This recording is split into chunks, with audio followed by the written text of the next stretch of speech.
안녕하세요. 핵심적인 보상 정보만을 알려드리는 핵보상팀입니다. 네. 오늘은 아침에 제가 출근하면서 뉴스를 봤거든요. 네, 어떤 뉴스? 뉴스 보니까 이제 그 대구 소재의 한 요양병원에서 환자분을 이제 좀 방치해서 욕창이 생겼다는 뉴스였는데요.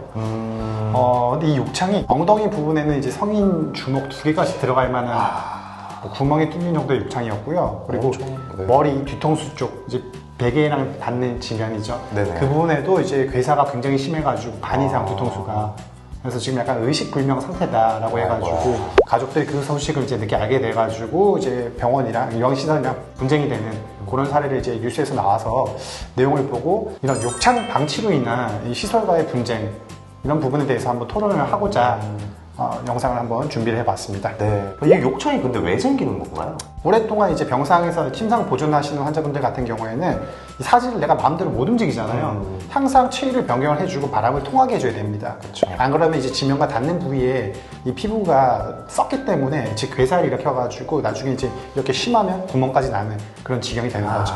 그렇죠. 그러면은 어떤 법들이 조금 위반이 되는 건지. 일단은 저희 그 뉴스 내용을 보니까 일단 그 욕창이 생긴 걸 알았음에도 불구하고 의무 기록에 그런 내용을 자세하게 남기지 않았더라고요.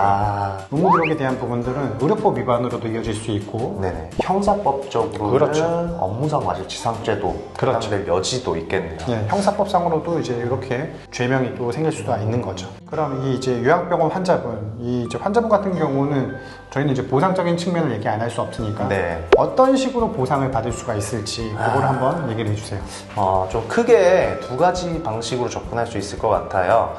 이분 같은 경우는 민사소송으로 변호사를 선임하신 다음에 직접적으로 우리 피해를, 손해를 입증하는 방식이 있고, 만약에 민사소송이 여의치가 않다면은 먼저 배상책임보험이라든가 의료공제에 가입되어 있는지 확인을 하셔야 됩니다. 그렇죠. 그렇죠. 그래서 접수를 한 후에 보상적인 측면에 대해서 검토를 하시는 방법이 있는데, 아무래도 받을 수 있는 손해배상금이 항목이 있죠. 네네. 그렇죠. 위자료부터 해서 휴업손해, 장애와 관련돼서 상실수익액, 기타 손해배상금, 그리고 향후치료비 정도가 있겠는데, 이분 같은 경우에는 일단 연세가 조금 있으시다고 하면은 일을 못 하신 상황이라 휴업손해라든가, 그리고 어쩌면 장애와 관련된 부분도 해당이 안 될 여지가 있습니다. 이분 같은 경우에는 위자료를 올릴 수 있는 방법이 있는데, 위자료를 올리기 위해서라도 장애 진단서를 발급받을 필요는 있습니다. 그렇죠.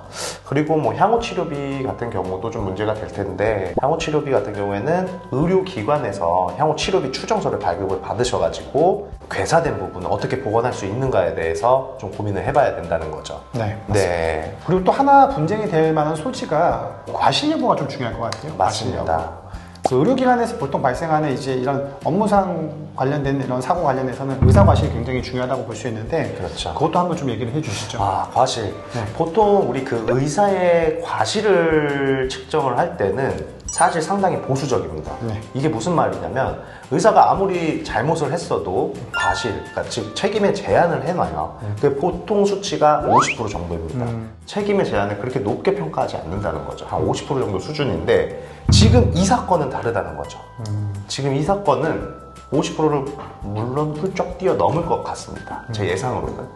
제 예상으로는 한 70에서 80%, 100%까지도 좀 볼 수 있는 사건이라고 생각이 됩니다. 저희 좀 비슷한 사례를 한번 좀 얘기를 해볼까 하는데요. 네. 비슷한 사례, 저부터 한번 좀 먼저 한번 얘기를 해보자면, 노인 요양시설에서 발생한 사고였는데 치매 환자분이셨어요. 보통 이제 이런 시설에 계시면은 간병인 분이라든지 아니면 요양보호사가 상주하면서 같이 이제 케어를 해주시거든요. 근데 이 요양보호사가 한 반나절 정도 자리를 비우셨더라고요. 그 과정에서 우리 치매 환자분이 CCTV를 보니까 일어나셔가지고 걸어가시다가 멀쩡히 있는 쓰레기통을 걷어 차시더라고요. 화가 많이 나셨나 보네요. 어떤 이유 때문인지 모르겠는데 그 과정에서 넘어지게 되셨고요.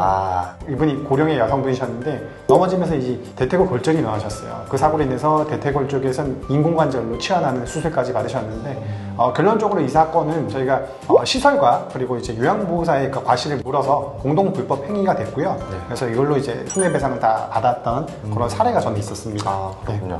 저도 비슷한 사례가 있었습니다. 이분 같은 경우는 사고 내용이 어떠냐면 뇌경색증으로 반신이 조금 불편하신 분이었어요. 그렇죠. 근데 이분 같은 경우에도 간병인이 당연히 붙어가지고 좀 케어를 하는데 그 요양병원 간병인들이 환자를 엄청나게 구타하고 방치하고 이러는 거예요. 근데 이분이 이제 침대로 잘 모셔야 드려야 되는데 그냥 던진 거예요. 그래서 침대 옆으로 떨어졌는데 척추골절이 되신 거예요. 네, 그래서 이런 사례도 있었다는 거. 간병인 공제에서 그래도 정당하게 보상 다 받으실 수 있었습니다. 네. 그러면 우리가 이런 상황이 발생했을 때 어떻게 대처해야 될지가 또 하나의 문제죠. 어떻게 해야 될까요? 일단 제가 봤을 때는 초기 대응 같은 게 굉장히 중요할 것 같은데 사고 내용에 대한 부분들 확보를 하는 게 가장 중요할 것 같아요. 그렇죠. 네, 어떤 경위로 이 사고가 발생했는지, 누구의 책임을 물을 수 있는지, 이 배상 의무자 관계를 명확히 해두는 게 가장 좋기 때문에 사고 당시 이제 영상이라든지 CCTV라든지 만약에 이제 뭐 인유인이 있다라고 하면은 목격자 진술이라든지 그렇죠. 이런 부분들 확인하시는 게 중요할 것 같고요. 그리고 그런 목격자 진술이라든가 이런 걸 확보할 때 어떻게 조금 해야 효율적일까요? 저희가 뭐 서면으로 받아두면 제일 좋지만 네네.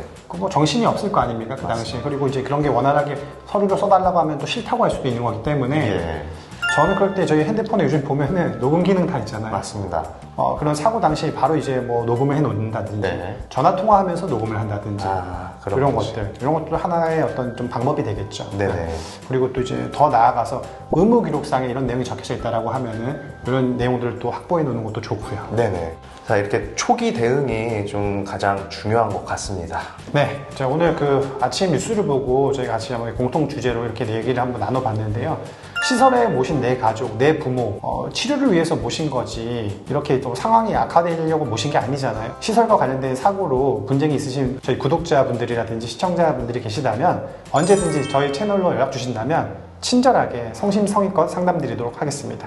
이상 핵심적인 보상 정보만을 알려드리는 핵보상TV였고요. 오늘 내용도 유익하셨다면 구독과 좋아요. 알람 설정까지 부탁드리겠습니다. 감사합니다.